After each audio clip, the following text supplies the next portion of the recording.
오늘 말씀에 우리가 구원 준비를 어떻게 해야 될 것인가 하는 것이 오늘 본문에 나와 있는데요. 우리가 예수님께서 이 마태복음에 우리가 6장인가 보게 되어지면 예수님께서 교훈하시는 내용 중에 우리가 염려하지 말아라, 걱정하지 말아라 하고 주님이 말씀하시죠. 근데 왜 염려하지 말고 걱정하지 말아야 되는가?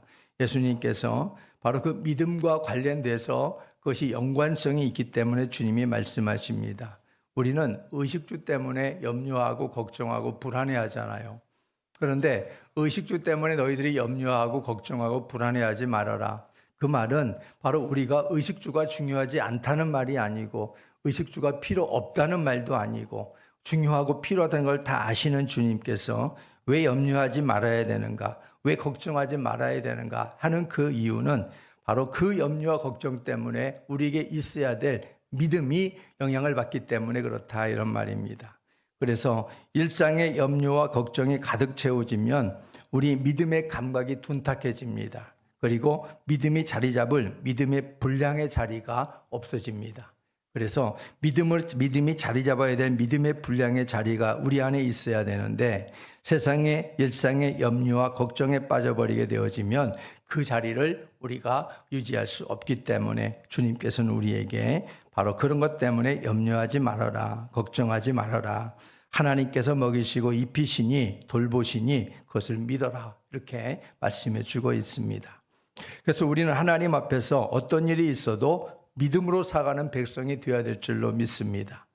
믿음으로 구원을 받고 믿음으로 우리가 하나님의 살아계심을 바라보고 믿음으로 우리가 천국을 소망으로 우리가 붙든 사람이 예수 그리스도인인 줄로 믿습니다. 그래서 우리의 믿음이 흔들리지 않도록 우리 일상에 그 믿음을 흔드는 그러한 염려와 걱정이 우리 가운데서 늘 그 믿음으로 우리가 이겨낼 수 있는 삶이 되었으면 좋겠습니다. 그래서 오늘 말씀은 등불에 관한 말씀을 하고 있어요. 등불에 관한 말씀.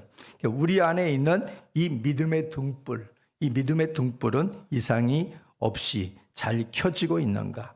이 믿음의 등불이 꺼져 있으면 문제인 거예요. 믿음의 등불이 잘 켜져 있어야 된다 하는 겁니다. 그래서 여러분들이 자신을 돌아볼 때에 내 믿음의 등불은 켜져 있는가? 내 믿음의 등불은 꺼져 있는가? 한번 살펴보는 시간이 되었으면 좋겠습니다. 여러분들이 스스로 볼 때에 내 믿음의 등불이 켜져 있다 한 사람은 고개를 끄덕끄덕, 꺼져 있다 그러면은 발을 한번 드십시오. 하나도 없는 거 보니까 믿음의 등불이 다 꺼져 있지 않고 켜진 줄로 믿어도 되겠죠. 예, 믿음의 등불이 켜져 있어야 돼요. 믿음의 등불이 꺼져 있으면 그것은 정말 낭패를 당할 수 있기 때문에 그렇습니다. 그래서 오늘 제목이 35절 말씀처럼 등불을 켜고 서 있으라 이겁니다. 등불을 켜고 서 있으라. 그러면 35절의 말씀처럼 우리가 허리에 띠를 띠고 등불을 켜고 서 있으라 라고 하는 의미가 무엇인가 하는 거예요. 허리에 띠를 띠고 등불을 켜고 서 있으라. 35절 말씀에 보면은 허리에 띠를 띠는 것 그리고 등불을 켜고 서 있는 것, 이건 모두 언제든지 이동할 준비를, 만반의 준비를 하고 있으라는 거예요. 이 의미는. 그래서 허리에 띠를 띠는 것과 등불을 켜고 서 있는 것은 바로 언제든지 만반의 준비를 하고 있어라 이 말입니다. 그래서 준비하고 있으라 라고 말하고 있는 40절 결론의 말씀하고 연결이 되는 것입니다. 40절 말씀도 읽어볼까요? 시작.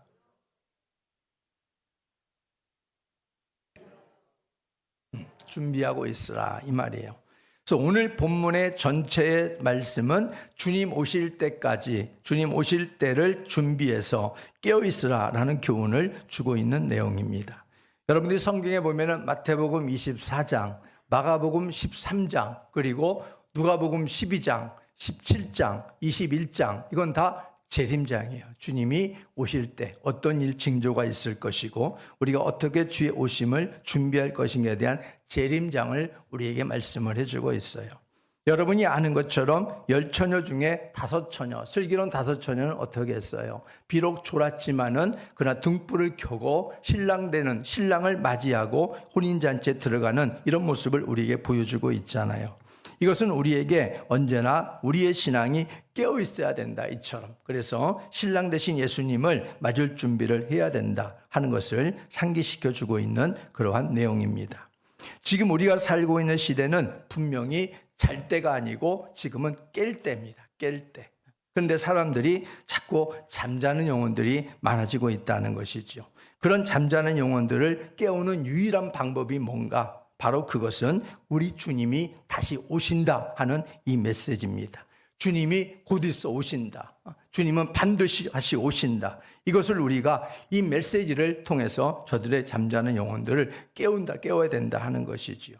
여러분들이 집안에 잠자는 집주인이 있어요. 곤드레 만드레 잠을 청하고 있는데 이 집주인은 웬만하면 깨어나지 않습니다. 이걸 어떻게 하면 깨울까요? 근데 한 두 가지 말을 하면 깨어날 수 있을 것 같아. 하나는 어떤 말이냐면 우리 크게 한번 외쳐볼까요? 불이야! 그럼 깨어나겠죠. 그죠? 아무리 집주인이 곤드레 만드레 잠을 잔다 하더라도 불났다는데 잠자고 있는 주인은 그야말로 정말 문제가 한참 있는 거지요. 또 하나는 도둑이야! 도둑이야 그러면 일어날 거 아니겠어요? 자기의 재산이 얼마나 있든지 없든지 간에 도둑놈이 와가지고 다 훔쳐간다는데 거기서 계속해서 잠잘 주인이 어디 있겠는가? 그러면 우리가 우리의 영혼이 잠자는 영혼들에게 우리가 전해야 될 메시지는 바로 이거예요. 우리 주님이 다시 오십니다. 큰 소리로 시작. 우리 주님이 다시 오십니다. 아멘. 우리 주님이 다시 오신다는 거예요. 주님이 다시 오시기 때문에 우리가 깨어 있어야 된다 이런 말입니다. 우리 주님이 다시 오시지 않는다면 깨어 있을 이유가 없는 거예요. 사도행전 1장 11절 말씀을 보겠습니다. 시작. 이르되 갈릴리 사람들아 어찌하여 서서 하늘을 쳐다보느냐 너희 가운데서 하늘로 올려주신 이 예수는 하늘로 가심을 본 그대로 오시리라 하였느니라. 사도들이 서 있는 가운데 제자들이 서 있는 가운데 예수님께서 부활 승천하시면서 그들에게 말을 하고 있는 예수님의 말씀입니다. 예수께서 하늘로 올라가심 그대로 내가 너에게 다시 오겠다. 주님이. 이건 뭐예요? 다시 주님께서 이 땅에 재림하시겠다 이 말이잖아요. 그래서 바로 주님이 다시 오시겠다는 이 약속을 우리는 받고 있는 사람들입니다. 그래서 이 땅에 살아가는 그리스도인들은 바로 이제 주님이 다시 오심을 기다려야 되는 이러한 이 과업을, 이 임무를 띠고 우리가 이 땅을 살고 있는 거예요. 그렇기 때문에 우리는 잠자는 영혼이 되어서는 안 됩니다. 주님께서 다시 오신다고 했는데 우리가 잠잔다 그러면은 그 주님이 다시 오시지 않는다라고 생각하는 사람이 아니고서야 어떻게 잠을 청할 수 있겠는가 이런 말이에요. 그래서 우리가 초대교회로부터 지금까지 믿는 성도들이 깨어 있어야 될 이유가 뭐예요? 그건 바로 주님께서 다시 오신다고 했고 주님이 다시 오실 때에 불현듯 갑자기 낭패를 당하게 우리가 주님을 맞이하지 못할까 봐 그래서 우리는 깨어 있어야 된다 이런 말이지요. 그래서 우리 모두는 언제나 잠자는 영혼이 아니라 깨어있는 영혼으로 주님을 잘 맞이할 준비를 하고 있기를 주의 이름으로 부탁합니다. 등불을 켜고 있으라 그래. 등불을 켜고 있으라. 그러면 등불은 어떻게 켜지는가 하는 거예요. 두 번째로 등불은 어떻게 켜지는가. 여러분 옛날 여기 어르신들도 계시지만은 잘 아시겠지만 옛날 호롱불 있죠. 호롱불은 어떻게 해요? 호롱불은 기름이 있죠. 그 기름에다가 심지를 넣어가지고 그 기름이 타는 기름을 심지가 이게 먹으니까 거기다 불을 붙여서 기름을 태우면서 불빛을 밝히는 게 호롱불 아닙니까? 그래서 오늘 이 등불이라는 것은 바로 기름이 있어야 켜지는 바로 등불입니다. 다시 말해 등불이라는 것은 등 플러스 기름 해서 등불이 된다 이런 말이에요. 그래서 우리는 이 등불이라고 말했을 때에 우리가 슬기로운 자와 어리석은 자가 여기서 구분이 되어지고 갈라지게 됩니다. 마태복음 25장에 보면은 슬기로운 5 처녀들이 나오잖아요. 그들은 왜 슬기로운 5 처녀들이었어요? 등하고 뭘 준비했어요? 기름을 준비했단 말이에요. 그래서 이 기름이 떨어지려고 할 때에 여분의 기름이 있었기 때문에 신랑을 맞이할 수 있었다 이런 말이죠. 어리석은 5 처녀는 뭐밖에 없었어요? 등밖에 없었어요. 등밖에 없었다 이런 말, 등불밖에 없었다 이런 말이에요. 여분의 기름을 준비하지 않았다 이런 말입니다. 그래서 우리는 신랑이 늦게 오므로 기름이 떨어지는 낭패를 입고 결국은 신랑을 제때 맞이하지 못했던 어리석은 다섯 처녀가 되지 말고 우리가 하나님 앞에서 어느 때 주님이 오시든지 잘 준비하고 기름을 준비해서 낭패를 당하지 않는 이런 구원의 백성이 되기를 주의 이름으로 축복합니다. 등불을 켠다는 의미의 중요성이 뭐냐면, 그래서 단순히 불만 켠다는 의미가 아니에요. 등불을 켠다는 것은 불만 켠다는 의미가 아니라 언제 오실지 모르는 이 신랑 되신 주님을 끝까지 맞이할 수 있는 기름이 준비된 이런 등불을 들고 있느냐 이겁니다. 여기에 관건이 있다 이런 말이에요. 그래서 여러분, 등과 기름이 상징하고 있는 것이 무엇인가를 보게 되어지면 등은 말씀을 상징해요. 하나님의 말씀. 시편 119편 105절 말씀 보겠습니다. 시작. 주의 말씀은 내 발의 등이요 내 길의 빛이니이다. 이 등은 뭐예요? 말씀을 상징하고 있는 것이죠.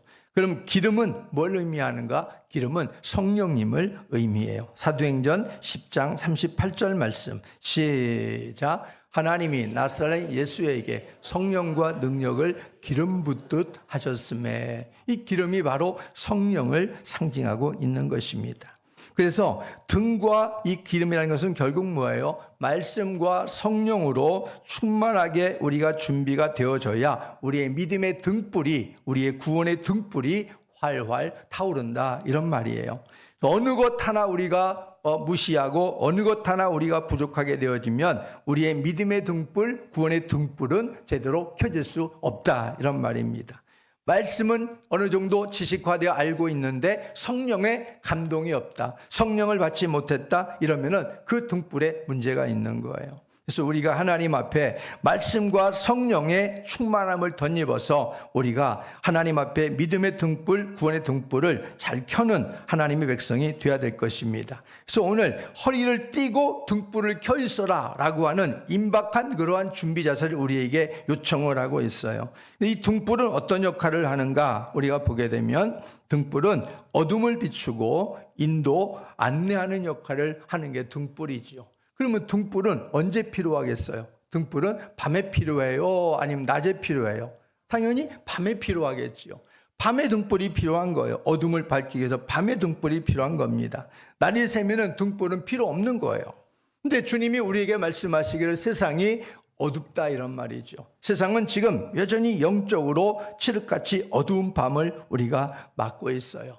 이런 우리가 햇볕이 있다고 해서 밝은 게 아니라 영적으로는 하나님을 떠난 백성들이, 하나님에 대한 무감각한 이들이 너무나 많은 시대가 아닙니까?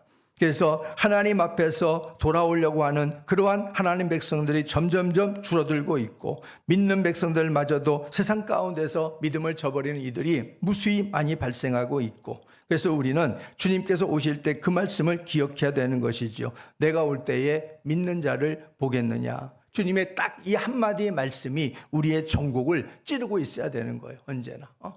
내가 올 때에 믿는 자를 보겠느냐 말씀하신. 아니 주님, 지구촌에 예수 믿는 이들이 얼마나 많은데 믿는 자를 보겠느냐 그런 말씀을 하십니까? 우린 그렇게 반문할지 모르지만 주님께서는 시대상의 미래를 알고 계신다 이런 말이에요. 주님이 오실 때는 이래저래 이 핑계 저 핑계, 그리고 또한 하나님을 배신하고 떠나는 이들이 무수히 많을 거라 이런 말이지요. 지금은 우리가 이런 평안한 세상에서 제도화된 이 관계 속에서 우리가 예수를 믿는다고 이러지만은 정말 환란이 닥쳐오게 되어지면 진짜 쭉정이와 진짜 알곡은 그때 가려지는 것입니다. 지금 여러분이 당하는 고난은 고난도 아니에요. 지금 당하는 고난은 예수 못 믿겠네 힘들어서 그러지만 지금의 힘든 것은 힘든 것 축에도 못한다 이런 말이에요. 그런 환란이 결국은 알곡과 쭉정이를 정확하게 가를 날이 올 것입니다.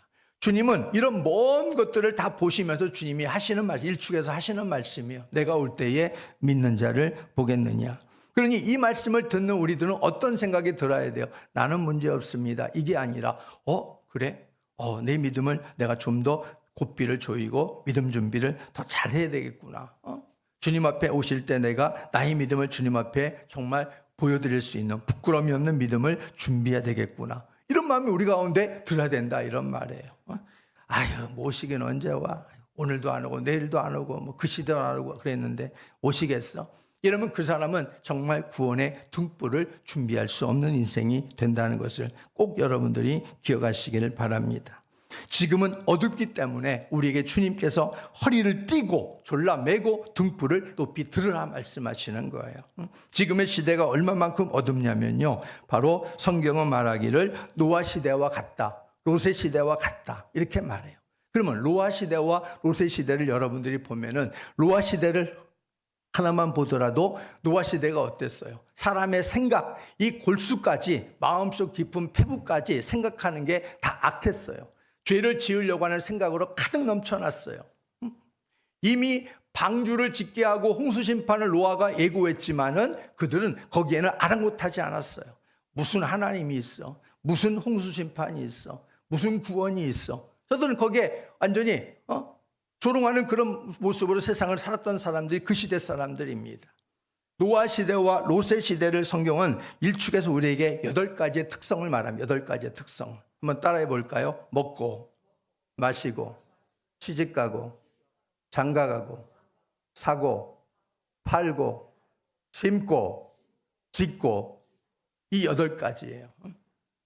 노아 시대, 롯의 시대가 8가지 특징을 가지고 있는 거예요. 그러면 먹고 마시고 시집가고 장가가고 이런 것이 나쁘다는 게 아니에요. 이런 게 당연히 시집도 가야 되고 주님이 제정하신 가정을 세워야 되고, 그렇지만은 거기에 완전히 몰입된다 이런 말이에요.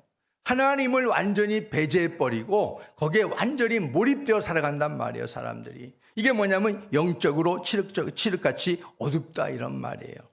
그런 시대를 지금 말해주고 있는 거예요. 우리가 살고 있는 시대는 어때요? 그 노아와 롯의 시대 8가지의 특징을 말해주고 있는데 그 특징에 우리가 어긋나나요? 거기에 반하고 있는 시대인가요? 아니잖아요. 너무나 닮은 꼴로 가고 있잖아요, 지금의 시대가. 그렇기 때문에 영적으로 어둡다 이런 말이에요. 많은 이들이 그렇게 말하고 있는 거예요. 성경이 또한 말하고 있는 것이고. 그래서 우리는 주의 자녀들은 주님 오실 때까지 등불을 켜고 서 있어야 된다 하는 거예요. 등불을 켜고 서 있어야 된다. 주의 말씀과 성령으로 장착된 등불이어야 된다. 그 등불을 켜고 있어야 된다. 성경은 모두가 예언된 예언의 책이잖아요. 성령의 감동으로 기록된 책이잖아요. 그래서 성령이 감동이 있어야 주의 말씀이 나에게 확실한 예언된 말씀으로 믿어지는 거예요. 성령의 감동이 내 안에 없으면 하나님의 말씀을 아무리 고주할 매주할 여러분에게 아무리 외쳐도 그 심령은 딱딱한 그냥 길가밭인데 시멘트 공구리 밭인데 그 말씀이 들어가겠어요? 안 들어간단 말이에요. 성령이 찌르게 하고 성령이 그 마음을 깨닫게 할 때에 그때 그 말씀이 들어가는 거예요. 그래서 우리는 하나님의 말씀, 이 성령으로 장착된 우리의 등불을 켜려면은 우리는 주의 말씀에 듣는 귀가 열려야 되고 깨닫는 마음이 열려야 되고 성령의 은혜가 우리 가운데 부어져야 될 줄로 믿습니다. 그래서 성경에 말하기를 내 말이 방망이 같지 아니하냐, 내 말이 뚜서붙은 불 같지 아니하냐 이렇게 말씀하시잖아요. 어떤 때는 말씀을 듣다가 어떤 인생은 그 말씀을 통해서 내가 뜨거워 그래요. 뜨거워 그런단 말이에요. 불을 붙인 것도 아닌데 뜨겁다는 거예요. 왜? 말씀을 듣다 말씀이 불이 돼서 그 심령을 지지고 있는 거예요. 그런 역사가 있단 말이에요. 실제적으로. 그러니까 우리는 하나님의 마음의 문을 열고 그 말씀을 정말 받기를 사모하고 그 말씀을 통해 내가 살아야 되겠다는 그러한 어떤 마음을 가지고 그 말씀을 들을 때 하나님의 성령이 말씀과 더불어서 우리의 심령을 파고든단 말이에요. 그럴 때 우리의 심령이 하나님 안에서 새롭게 되어지고 살게 되는 역사가 나타나게 될 줄로 믿습니다. 여러분들이 말씀이 들려질 때에 그것이 깨달아진다 그런 분 계시죠? 그게 성령의 역사인 거예요. 그게 성령의 역사인 거예요. 그것을 여러분들이 소중히 여겨야 돼요. 아니 지난주에는 깨달아졌는데 지금은 안 깨달아진다? 그건 뭐예요? 뭔가 우리의 마음의 자세가 벌써 잘못됐다는 거 아니겠어요? 그때 하나님의 성령 은혜가 깨달아지고 좋았는데 이번에는 안 그러네. 뭐예요? 그럼 성령님이 마음이 변심했을까요? 아니잖아요. 우리가 뭔가 그런 마음에 깨달아지는 마음의 자세에서 뭔가 이탈되어 있다는 말이 아니겠어요? 그러면 왜 그러지 하고 하나님 앞에 다시 은혜를 구하고 준비를 우리가 해야 되지 않겠냐 이런 말이죠. 그 감동을 우리가 소중히 여기고 말씀과 성령의 역사가 하나가 되어질 때에 그것은 내 안에서 확실한 예언처럼 흔들리지 않는 굳건한 진리의 자리로 우리를 이끌게 합니다. 그래서 마치 등불을 들고 샛별 대신 주님 앞까지 우리를 인도하는 역할을 하게 되는 것이 바로 말씀과 성령의 역사다 하는 것입니다. 그래서 말씀과 성령이 우리의 등불이 되고 말씀과 성령이 하나가 되어졌을 때 그것은 우리들의 길을 인도하는 더 확실한 예언이 되어진다. 그래서 등불과 같다라고 베드로 사도가 우리에게 말을 하고 있어요. 베드로후서 1장 19절도 한번 보겠습니다. 시작.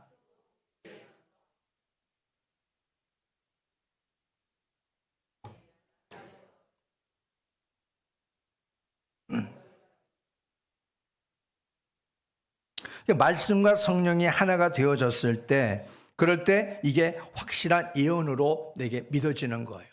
야, 이거 정말 하나님의 말씀이 맞구나. 예언이 정말 그대로 이루어지는 것이 맞구나. 그게 결국에는 등불이 되는 거예요. 우리의 등불. 그렇게 되어지는 순간 이게 우리 앞에 등불로서 우리 앞길을 밝혀주는 거예요. 그리고 그 밝혀진 등불은 결국 샛별 대신 예수 그리스도 앞으로 우리를 인도한다 이런 말이에요. 그래서 주의 말씀이 우리 안에 계신 성령님으로 말미암아 하나님의 뜻을 깨닫고 밝혀주시도록 늘 하나님께 은혜를 구해야 됩니다. 주의 말씀에 귀가 막히고 마음이 닫히지 않도록 우리는 은혜를 구해야 돼요. 하나님, 오늘도 내가 주의 말씀에 귀가 막히지 않게 하옵소서. 마음이 닫히지 않도록 은혜를 베풀어 주옵소서. 제발 여러분에게 부탁하고 싶은 것은 여러분의 생각을 다 내려놔야 돼요. 말씀의 자리에, 예배 자리에 여러분의 생각을 다 경험을 내려놓아야 돼요. 영이 돼야 돼, 영. 그래야 하나님의 말씀이 여러분에게 다가가요. 근데 말씀을 가지고 앉아서 여러분들이 제단을 하고 이러면은 그 말씀이 전혀 여러분에게 들어가지 않습니다. 그러니까 하나님께서 우리에게 하시고자 하시는 말씀은 오늘도 그래서 마음을 열어라, 마음을 열어라, 마음을 열고 주의 말씀에 귀를 좀 열어라. 그래서 오늘 나에게 하시는 말씀, 남이 아니라 이웃이 아니라 바로 나에게 하시는 말씀이 주님이 무엇인가를 들으라 말씀하시는 거예요. 그래서 귀 있는 자는 성령이 교회들에게 하시는 말씀을 뭐 해라? 일곱 교회가 다 말씀하시잖아요. 일곱 교회가 말씀이 잘 들어가는 좋은 모델의 교회도, 말씀이 안 들어가는 나쁜 교회의 모델도 성령이 하시는 게 뭐예요? 교회는 성령이 교회들에게 하시는 말씀을 들으라고 말씀하 들어라. 잘하는 교회도 들어야 되는 거예요. 왜? 잘하고 있는데 왜 들어요? 더 잘하는 거예요. 못하고 있는 교회도 들으라는 거예요. 왜? 못하고 있는 게 뭔가 깨달으라는 거예요. 들려줄 테니까 뭐가 잘못되는가를 들으라는 거예요. 그리고 고치라는 거예요. 잘하라는 거예요. 그래서 들으라는 거예요. 그래서 우리가 하나님 앞에 예배 자리는 우리의 생명을 살리는 자리가 되는 거고, 잘 들어지면 우리의 생명이 살고, 못 들으면 우리의 생명이 죽습니다. 못 들으면 죽어요. 그래서 어떤 예배는 죽는 예배를 드려요. 모르는 예배를 드리고, 어떤 예배는 아는 예배를 드리고, 살아있는 예배를 드리는 거예요. 사마리아 수가성 여인에게 예수님께서 너는 아는 예배, 너는 모르는 예배를 드린다 그랬어요. 그러니까 그건 뭐냐면 바로 그런 예배인 거예요. 죽은 예배를 드리는 거예요. 오늘 예배 드렸어요? 우리가 11시 예배 드렸습니다. 예배는 드렸지요. 그러나 주님이 보실 때는 너는 안 드렸어. 너는 죽은 예배를 드린 거야. 이렇게 말씀하신다는 거예요. 우리가 이 한 자리가 얼마나 귀중해요. 여러분의 시간에 얼마나 소중한 시간입니까? 그러면 이 한 자리 통해서 여러분은 예배에 승부를 걸어야지요. 하나님 앞에. 일주일 동안 여러분 세상에 머물러서 살았다면 이 시간 나와서 하나님 앞에 모든 것들을 일주일 동안의 모든 것들을 막내가지고 완전히 말씀으로 정복해버릴 수 있도록, 말씀으로 완전히 집어삼켜버릴 수 있도록, 그리고 여러분 하나님 앞에 승부를 걸어야죠. 예배 시간에. 그럴 때 그런 마음부터 하나님의 성령이 역사하십니다. 그럴 때 우리가 하나님께서 우리에게 등불이 없는 인생은 소경과 다름없다고 말씀하세요. 등불이 없는 인생은 어둠 속에서 어떠겠어요? 얼마나 칠까 어둡겠어요. 그래서 어둠 속에 등불이 없는 인생이 되지 않기 위해서는 하나님의 말씀에 등불을 높이 들어라 라고 말씀하고 있는 거예요. 어떤 인생은 하나님의 말씀을 들어도 믿어지지 않아요. 여전히 받아들여지지 않는 인생도 많아요. 교회 안에 여러분이 있다고 해서 여러분들이 다 하나님의 말씀을 받아들인다고 저는 생각하지 않아요. 거기에는 4가지 밭이 있으니까 여러분 가운데는 4가지 밭에 아마 다 들어갈 거예요. 가시밭, 돌짝밭, 길가밭, 옥토밭, 결국 여기에 다 들어가 있는 거예요. 지금 옥토밭은 몇 프로예요? 25%예요. 25%. 하나님의 말씀을 받아서, 아멘, 받아서 내 속에 열매가 뿌리 내서 열매를 맺고 30배, 60배, 100배 열매를 맺는 것은 25%밖에 안 되는 거예요. 25%. 그러니 우리가 예배 드릴 때는 집중해야 되는 거예요. 하나님 앞에 간절한 마음으로 드려야 되는 거예요. 내가 25%가 되겠습니다. 이런 모습이 돼야 되는 거예요. 죄송하지만 이 모든 부분들이 저는 다 25%가 다 됐으면 바라는 게 목자의 심정이지요. 그렇지만은 그런 목자의 심정과는 다르게 여기에는 25%에 들어가는 사람도 있고 아니면 75%에 들어가는 사람들이 더 많다, 이런 말이에요. 그러니까 우리 모두가 25%에 들어가도록 예배 자리에 승부를 걸고 힘을 써서 하나님의 말씀을 붙드는 시간이 되었으면 좋겠습니다. 그래서 등불을 켜기 위해서는 성령의 도우심을 우리는 간절히 사모해야 된다. 성령이 하나님의 선물이라고 분명히 말씀해 주고 있기 때문에 성령의 도우심을 우리가 간절히 구하고 사모해서 내가 성령을 받아야 하나님의 말씀에 등불과 결합해서 우리가 환하게 불을 켤 텐데 하나님 나에게 성령을 부어주십시오 하고 여러분들이 성령을 간절히 구하고 사모해야 됩니다. 자신의 허물을 돌아보고 하나님 안에서 살겠다는 새로운 결심을 가지고 지난주에도 하나님 감사하지만 이번 주에는 더 하나님 은혜가 더 필요합니다. 이런 정말 그런 마음을 가지고 여러분들이 하나님 앞에 성령의 새롭게 하심을 간절히 구하십시오. 성령님께서 내 안에 임재해 주십시오. 성령님이 내 안에 들어오십시오 하고 여러분 안에 성령의 전을 삼았다고 했는데 성령님 나에게 충만하게 나에게 말씀하옵소서. 나를 내 마음속에 계신 성령님께서 내 안에 오셔서 나를 강하게 좀 터치해 주십시오. 이런 모습으로 하나님 앞에 성령님을 사모하시란 말입니다. 그럴 때 성령님은 여러분의 마음을 방문하실 줄로 믿습니다. 누가복음 11장 13절 말씀 볼까요? 시작. 너희가 악할지라도 좋은 것을 자식에게 줄 알거든 하물며 너희 하늘 아버지께서 구하는 자에게 성령을 주시지 않겠느냐. 아무리 나쁜 악한 부모라도 지 자식은 끔찍하게 사랑하잖아요. 자식이 고기 먹고 싶다고 하는데 얘다 뱀이나 먹어라 던져줄 부모가 누가 있겠냔 말이에요. 배고파 나 떡 먹고 싶어. 그런데 애따 돌이나 먹으라고 돌 던지는 부모가 누가 있겠냐 이란 말이에요. 근데 우리 하늘에 계신 천부 아버지께서는 구하는 자에게 그렇게 하시는 분이 아니다. 가장 좋은 성령을 주시는 분이시다. 그러니 뭐라고 그랬어요? 아버지께서 뭐 하는 자에게? 구하는 자에게. 가만히 있는 자에게는 절대 하나님이 안 줍니다. 어떤 애도 안 줘요 하나님이. 그러니까 구하라는 거예요. 하나님이 성령을 주신다는데 내 자존심이 문제겠어요? 옆 사람 앞 사람 이게 눈치가 이게 눈치 봐서 뭔 수지를 맞겠어요? 하나님 앞에 부르짖어 기도해서 하나님 그 좋은 성령을 주신다는데 하나님하고 부르짖어서 우리가 성령을 받아 누려야 되지 않겠느냐 말이에요. 그런 예배 자리가 돼야 된다 이런 말이에요. 사모하는 자리. 형식적이고 외식적이고 그런 우리의 포장된 예배가 아니라 정말 다 풀어헤치고 하나님 나는 이런 사람입니다. 하나님 이런 사람입니다. 하나님 나의 죄를 용서해 주시고 나를 받아주옵소서. 하나님 앞에 그렇게 온전히 내미는 그 인생에 하나님은 왜 은혜를 베풀지 않고 왜 그 심성에게 하나님이 새 옷을 입혀주시지 않겠어요? 그 하나님 앞에 그런 예배로 우리 삶이 회복되기를 바랍니다. 우리 하나님의 마음은요 돌이키고 구하는 인생들에게는 넉넉한 기름을 공급해 주시는 분이에요. 주님 그만 주세요 그래도 주님은 막 부어줘요. 그만 주세요 그래도 더 부어주시는 분이에요. 우리 하나님은 은혜를 사모하는 자들에게는 넘치게 하시는 분이에요. 그래서 다윗이 그런 고백을 하잖아요. 내 잔이 뭐하나이다? 넘치나이다. 내 잔이 넘치나이다. 주님 그만 그래도 괜찮어 막 부어주시는 분이에요. 주님은 우리가 그렇게 사모하는 자에게는 넘치도록 부으신단 말이에요. 그러니 우리 모두가 그 은혜를 경험하지 않은 사람은 내 잔이 넘치나이다 고백할 수 있는 사람이 누가 있어요? 그걸 경험해야만 주여 내 잔이 넘치나이다 정말 이렇게 고백할 수 있지 않겠어요?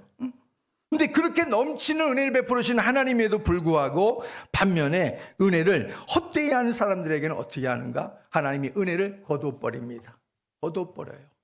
은사도 마찬가지고 은혜도 마찬가지고 하나님이 그것을 헛되이 하잖아요. 그러면 하나님이 거두어버려요. 다시 그 소중함을 모르니까 거두어버린단 말입니다. 그래서 우리는 하나님의 은혜를 소중히 알고, 오늘 말씀이 깨달아졌다? 내 지혜가 아니에요. 하나님의 성령으로 우리에게 깨달음을 주신 줄로 믿습니다. 그 소중한 한 가지를 귀중하게 붙들라 이런 말이에요. 그럴 때 하나님은 여러분에게 나중에 더 큰 은혜를 주시는 분이십니다. 세 번째 우리가 볼 것은 등불을 켤 때 우리가 주의할 것이 있어요. 주의할 것이 한 가지가 있는데, 그것은 뭐냐면은 기름을 충분히 준비해야 된다. 기름을 충분히 준비해야 된다. 38절만 읽어보겠습니다. 38절 시작.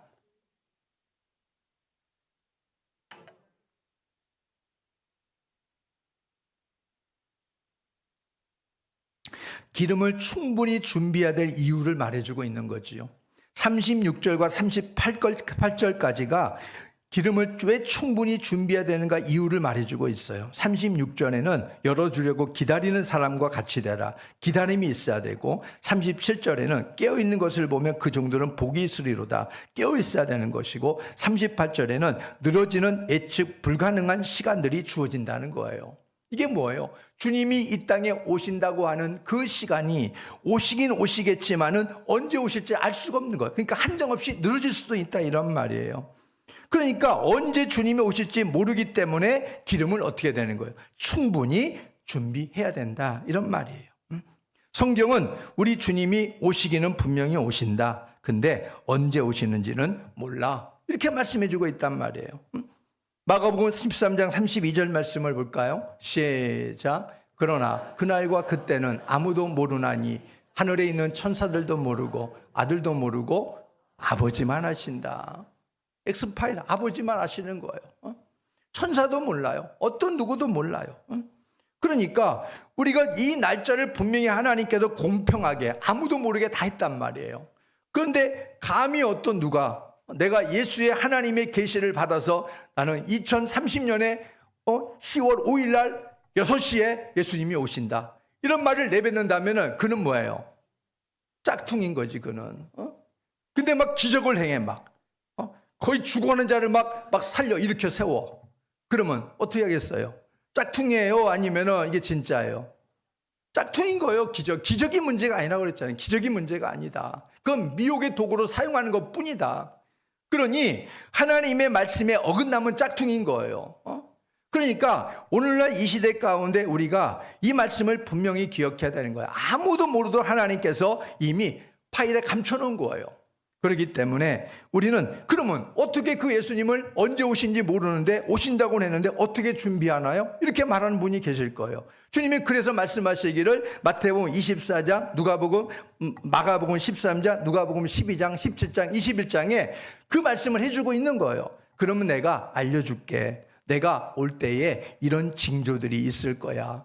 이 징조들이 있을 거니까 날짜는 몰라도 징조들이 말씀과 딱 부합되면은 그때 내가 올 때가 가까이 임박한 거야. 알았지? 그러니 잘 봐 하고 말하는 거예요. 잘 봐. 그리고 우리는 잘 봐야 되는 거예요. 시대적인 징조를 잘 보라 이런 말이에요. 어디에서 무슨 일이 생겼다 그러면 아이고 그러네 하고 끝나지 말고 모든 것들이 주님이 말씀하시는 이 모습들은 동시다발적으로 일어날 확률이 대단히 많습니다. 그냥 띄엄 이렇게 하는 게 아니라 동시다발적으로 막 일어난단 말이에요. 정신 못 차리게. 그래서 성경의 이러한 말씀들의 징조들을 우리가 잘 봐야 되는 거예요. 보게 되어졌을 때 그때 우리는 어떻게 해야 돼요? 더 깨어나야 되는 거예요. 더 깨어나야 되는 거예요. 그래서 준비를 해야 된다 이런 말이에요. 그래서 우리는 말씀을 잘 봐야 된다. 주님이 언제 오실지를 모르기 때문에 우리는 등불을 켜고 준비하려면 방법이 하나밖에 없는 거예요. 주님을 맞을 준비하려고 그러면 당연히 그냥 충분히 준비하고 깨어있는 방법밖에 없는 거예요. 다른 방법이 없어요. 여러분 삼국지에 관우, 장비, 유비 나오지요. 거기 보면은 장비라는 사람, 장비, 투박한 사람, 장비. 그 장비는요 성품도 아주 그냥 개팍했지만은 장비는요 잠잘 때 눈을 뜨고 자는 이런 잠버릇이 있다고 그래요. 눈을 뜨고. 그러니까 나중에 장비를 죽이려고 이제 암살하려고 이제 이 적군이 몇 명이 이 장비가 자고 있는 막사로 들어갑니다. 죽이려고 들어가는데 코는 분명히 드렁드렁 고는데 죽이려고 딱 하니까 뭘 뜨고 있어? 눈을 부라리고 있는 거야. 눈을 뜨는 정도가 눈을 부라리고 있는 거야 이렇게. 그러니까 죽이려고 했다가 겁나가지고 벌벌 떨어가지고 다시 도망쳐 나와요. 그런데 막상 도망쳐 나오는데 그 장비가 가만히 있잖아요. 근데 가만히 들어보니까 코 골고 있단 말이에요. 그러니까 그렇구나. 장비란 놈은 우리가 들었던 것처럼 눈을 뜨고 잠을 자는 게 맞는 거구나. 그래서 들어가서 눈 뜨고 잠자고 있는 장비를 그때 죽인 거 아니겠어요? 그러니까 우리가 깨어있다는 것은 눈만 뜨고 있으면 뭐하냐 이런 말이에요. 깨어있으면 눈만 뜨는 건 아무 의미가 없는 거예요. 육신적으로 잠을 자지 않고 깨어있다는 이런 말이 아니라 영적으로 말씀과 성령으로 잘 무장해서 세상의 마지막이 가까울수록 세상 풍조와 깊은 영적 수면에 빠져들지 않도록 주의하라 이런 말이에요. 그래서 예수님께서 초반에 말씀드렸듯이 염려하지 말아라, 걱정하지 말아라, 의식주가 필요 없다는 게 아니라 그것 때문에 너희들이 잠잘까 두렵다, 영적으로 너희들이 무뎌질까 두렵다. 주님이 그것 때문에 염려하시는 거예요. 그것 때문에.